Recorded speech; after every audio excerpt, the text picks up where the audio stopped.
Bonjour à tout le monde, bonjour, bonsoir, ça dépend de l'ère à laquelle vous suivez cette formation.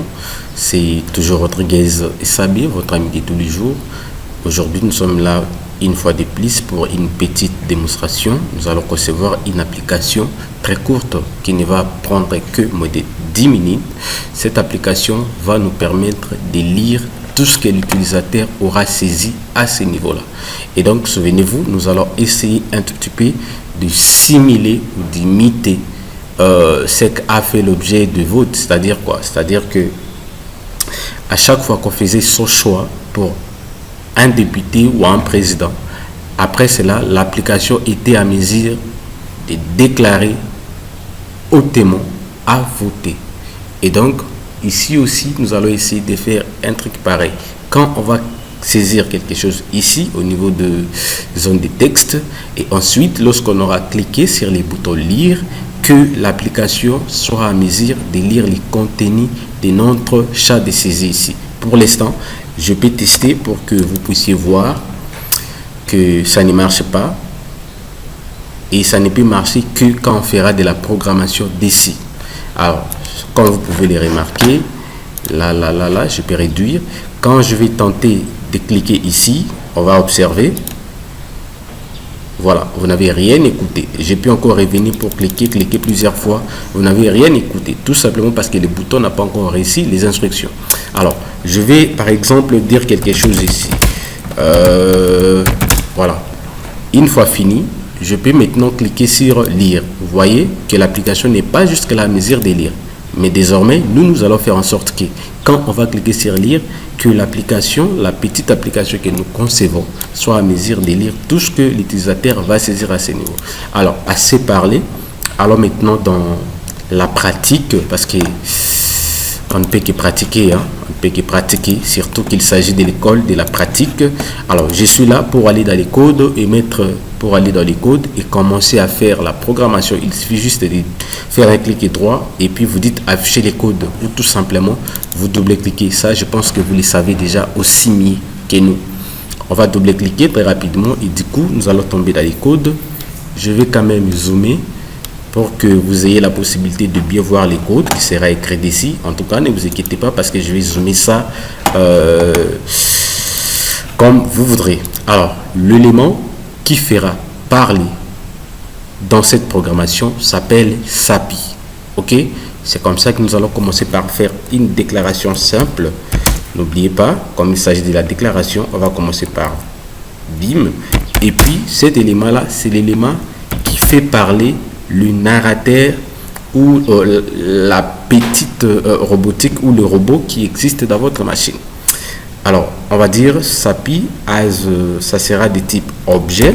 Ok, c'est un objet et puis on va descendre. On va maintenant utiliser cet objet-là, SAPI, que nous venons de déclarer. Vous pouvez voir à l'instant, l'objet déclaré est encore souligné parce qu'il n'est pas encore utilisé. Mais lorsqu'on aura utilisé cet objet à ce niveau, ok, voilà, tabulation, on va dire égal create objet. Create objet. Voilà, c'est ça. Tabulation, comme toujours. Et à l'intérieur de cette affectation, je vais ouvrir la parenthèse ou le parenthèse si vous voulez. Et ensuite, à l'intérieur, je vais dire SAPI. Non, ça sera, oui, SAPI.sp. SP signifie tout simplement SAPI. Et puis, je vais ajouter voice. Voice veut dire voix. Je pense que vous les connaissez aussi mieux que moi. Et de next line, c'est-à-dire dans la ligne suivante, on va dire SAPI. Ce sera assez simple. Pour speak. Speak veut dire parler. En tout cas, quand vous allez écrire ceci, ça ne va pas vous proposer. Mais quand même, continuez avec le critère du code.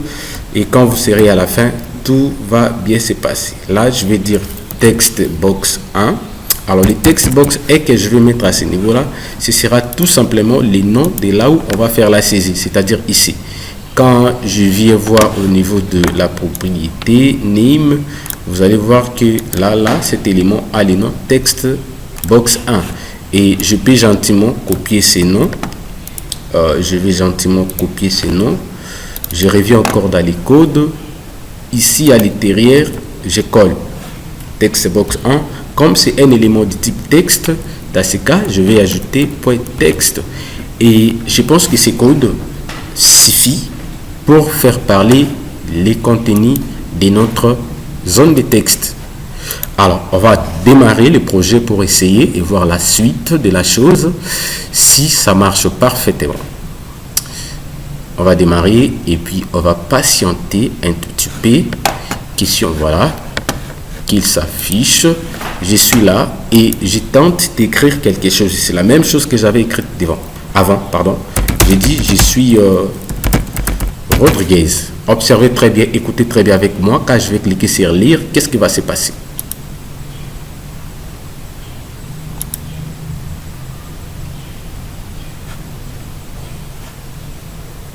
Ah, ça plate.